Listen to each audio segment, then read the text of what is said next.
Dear students, today we are going to discuss the long answer questions from the lesson The Earth is Not Ours from the intensive study section, class 11, General English.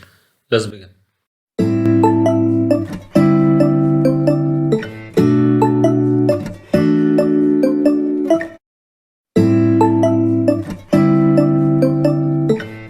The first long answer question is what does the author tell us about globalization? So writer हमें क्या बताते हैं globalisation के बारे में, वैश्वीकरण, अंतर्राष्ट्रीयकरण, globalisation, इसके बारे में क्या बताया गया है?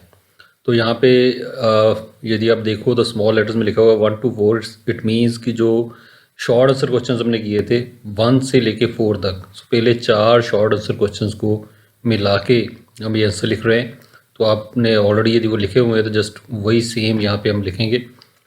और आंसर क्या है? ग्लोबलाइजेशन मीन्स, ग्लोबलाइजेशन का मतलब ये है, वैश्वीकरण का मतलब ये है that world is very much interconnected, कि दुनिया काफ़ी ज़्यादा इंटरकनेक्टेड है, आपस में जुड़ी हुई है।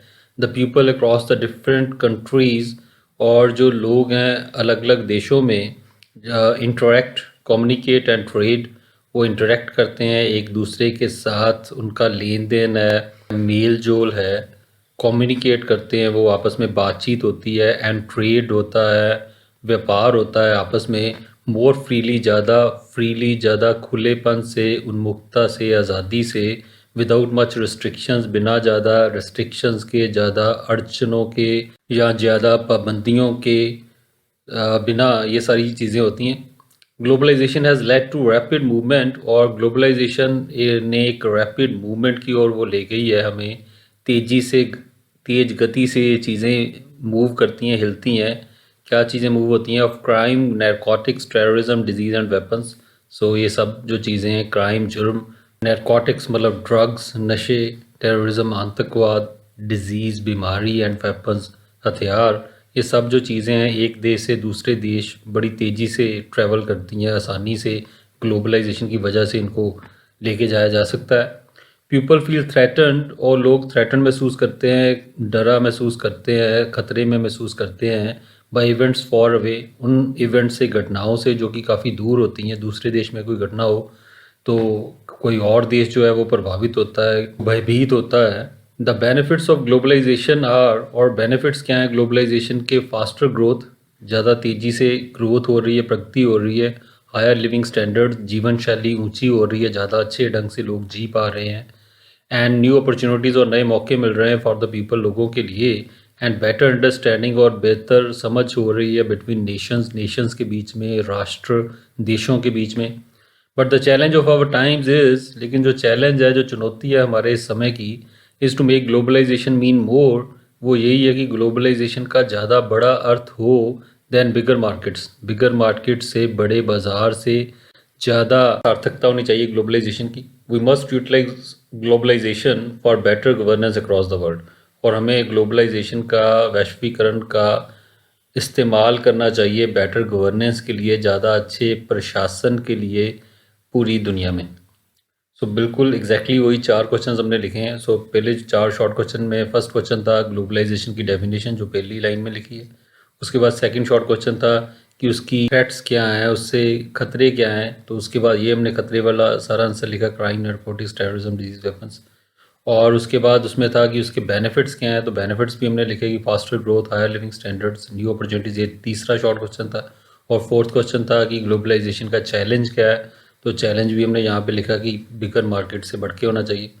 तो वही एग्जैक्टली कुछ भी उसमें बदला नहीं है, पूरा का पूरा। यदि आपने शॉर्ट क्वेश्चंस किए हैं तो जस्ट उनको मिला दो 1 by 1, तो उसमें सारा कुछ ही कवर हो जाता है, ग्लोबलाइजेशन की कंप्लीट डेफिनेशन बन जाती है। और सेकंड क्वेश्चन है व्हाई डज द ऑथर से, ऑथर ये क्यों कहते हैं दैट न्यू अपॉर्चुनिटीज़ को, जो नई अपॉर्चुनिटीज़ है, जो नए मौके हैं, आर नॉट इक्वली डिस्ट्रीब्यूटेड, वो इक्वली डिस्ट्रीब्यूटेड नहीं है, बराबर से बटे हुए नहीं हैं। ऐसा क्यों कहते हैं? अगेन क्वेश्चन नंबर 6 और क्वेश्चन नंबर 8 को हमने जोड़ा। क्वेश्चन नंबर 6 था कि हम क्यों नहीं कह सकते कि सारी दुनिया फ्री और इक्वल है, तो वही बात यहाँ पे है, क्यों फ्री और इक्वल नहीं है सारे, अपॉर्चुनिटीज़ बराबर क्यों नहीं है, बराबर बटी हुई क्यों नहीं है। और 8th क्वेश्चन में भी हमने आगे बात की थी कि कॉन्फ्लिक्ट्स क्यों होते हैं, तो उनको दोनों को कंबाइन किया यहाँ पे। द ऑथर सेज, राइटर ये कहते हैं that new opportunities are not equally distributed, कि जो नई अपॉर्चुनिटीज़ हैं, नए मौके जो हैं वो बराबर से बटे हुए नहीं हैं, बिकॉज क्योंकि though globalization has benefited a large number of people, कि हालांकि ग्लोबलाइजेशन ने, वैश्वीकरण ने एक बड़ी गिनती के लोगों को बेनिफिट किया है, फ़ायदा पहुंचाया है। There are still over a billion people, लेकिन अभी भी 1 बिलियन से ज़्यादा, 10 करोड़ से ज़्यादा जो लोग हैं इन द वर्ल्ड, पूरी दुनिया में, स्ट्रगलिंग टू सर्वाइव, अभी वो स्ट्रगल कर रहे हैं, संघर्ष कर रहे हैं जीवित रहने के लिए, on less than $1 a day, और $1 से भी कम उनकी आमदन है, विदाउट सेफ ड्रिंकिंग वाटर, और सुरक्षित पीने का पानी नहीं है, एंड एडिक्वेट सैनिटेशन, और उपयुक्त सैनिटेशन, साफ सफाई नहीं है, ऐसे हालातों में लोग रह रहे हैं। द कन्फ्लिक्ट एंड डिस्पैरिटी, और ये जो कन्फ्लिक्ट है, टकराव और अंतर है, is particularly in those countries, ये खास तौर पे उन देशों में है विच आर बैडली गवर्नड, जो बैडली गवर्नड हैं, जहाँ पे शासन अच्छा नहीं है, और where power and wealth are very unfairly distributed, जहाँ पे जो ताकत और जो दौलत है वो अनफेयरली डिस्ट्रीब्यूटेड है, सही ढंग से नहीं बटी हुई, किसी के पास बहुत ज़्यादा, किसी के पास बहुत कम है, बिटवीन एथनिक और रिलीजियस ग्रुप्स, और अलग अलग जो एथनिक, जातीय और रिलीजियस, धार्मिक जो ग्रुप्स हैं, सो उनमें काफ़ी बड़ा अंतर है। सो ऐसे भी कई देश हैं जहाँ पे खास एक जाति के या धर्म के लोग काफ़ी अमीर हैं, काफ़ी ताकतवर हैं, और दूसरी धर्म या जाति के लोग काफ़ी कम ताकतवर या अमीर हैं। सो ऐसे फ़र्क हैं। तो यही बात हमने पहले शॉर्ट क्वेश्चन में भी की थी, और अब भी यहाँ पे यही कर रहे हैं कि बराबर के मौके नहीं मिल रहे। क्यों नहीं मिल रहे? कि एक तो वही अमीरी और गरीबी का हिसाब है, अमीरों को मौके ज़्यादा मिल रहे हैं, गरीबों को कम मिल रहे हैं, और ये जो अमीरी और गरीबी है वो भी जो है एथनिक या रिलीजियस ग्रुप्स के बेस्ड पे है।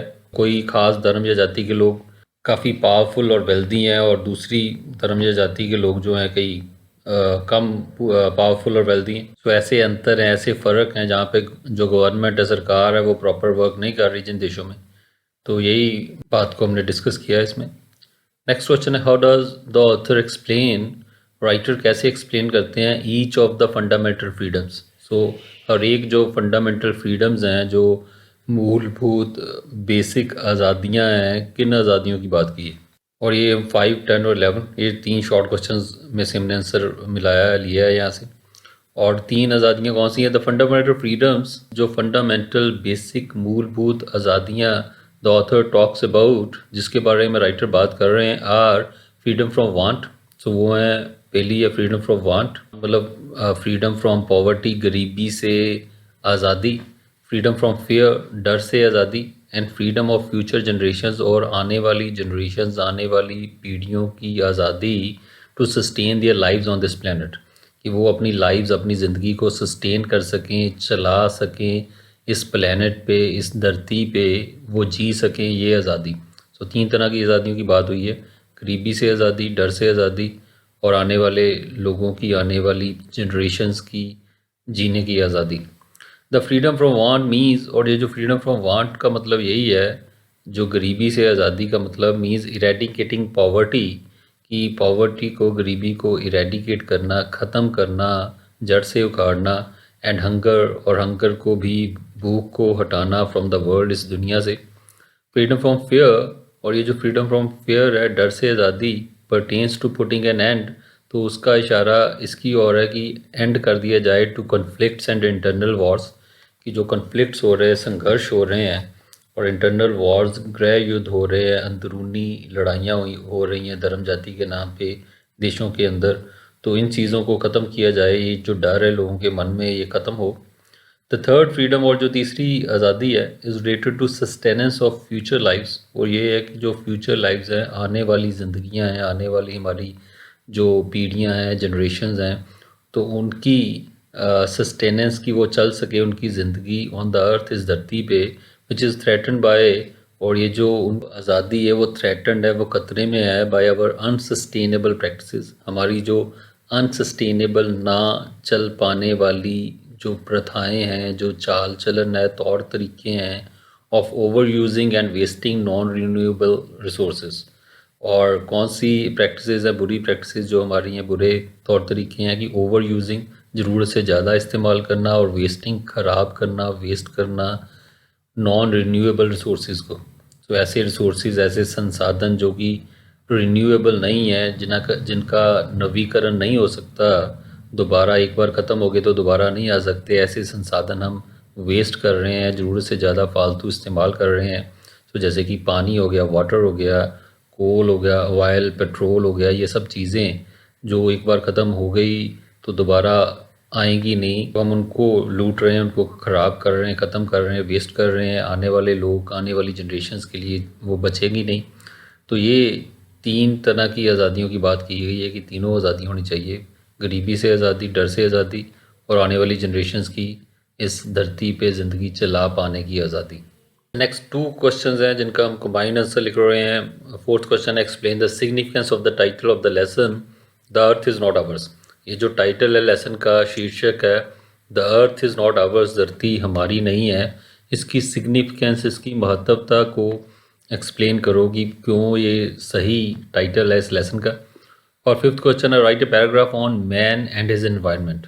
सो एक पैराग्राफ लिखना है, कुछ लाइंस लिखनी है इस शीर्षक पे, मैन एंड हिज एनवायरनमेंट, कि इंसान और उसका वातावरण। तो इसके बारे में हमने बात करनी है कि इंसान और उसके वातावरण का क्या लिंक है और कैसे वो प्रभावित करता है अपने वातावरण को। दोनों का कंबाइंड आंसर क्या है कि वही कि हम द ह्यूमन बींग्स, जो कि हम इंसान हैं, इनहेबिट द प्लैनेट अर्थ। सो हम इस प्लैनेट जो कि धरती, जो अर्थ है, इसको इनहेबिट करते हैं, इस पे रहते हैं, along with other living beings, और दूसरे जो लिविंग बींग्स हैं, जीव हैं, प्राणी हैं, उनके साथ हम धरती पे रहते हैं।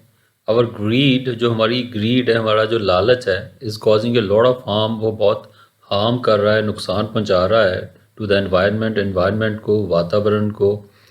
The sustenance of future lives, और जो फ्यूचर लाइव्स हैं, आने वाली ज़िंदगियां हैं, आने वाली जनरेशन्स की, उनकी सस्टेनेंस, उनका चल पाना इज़ थ्रेटन्ड, वो थ्रेटन्ड है, ख़तरे में है, बाय अवर अनसस्टेनेबल प्रैक्टिसेस, हमारी उन अनसस्टेनेबल प्रैक्टिसेस की वजह से, ना चल पाने वाली प्रैक्टिसेस, तौर तरीक़ों की वजह से, of over using and wasting non renewable resources, कि हम जो नॉन रिन्यूएबल रिसोर्सेज हैं, जो जिनका नवीकरण नहीं हो सकता, ऐसे संसाधन, पानी, ऑयल, इन चीज़ों को वेस्ट कर रहे हैं और ज़रूरत से ज़्यादा इस्तेमाल कर रहे हैं।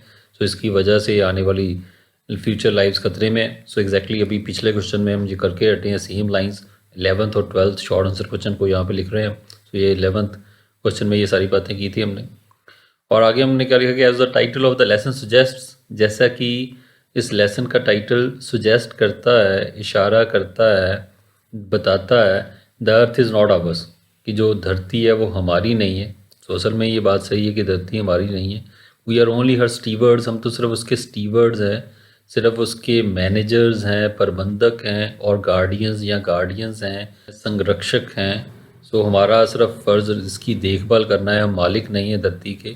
इट इज़ आवर रिस्पॉन्सिबिलिटी, है हमारी जिम्मेदारी है, to pass on the earth, की धरती को हम आगे पास करें, आगे दें, टू आवर फ्यूचर जनरेशंस, हमारी आने वाली पीढ़ियों को, in as good a shape as we received it, कि उसी अच्छी शेप में, उतने ही अच्छे तरीके से इसको संभाल के आगे दें, एज वी रिसीव्ड इट, जैसे कि हमें मिली थी।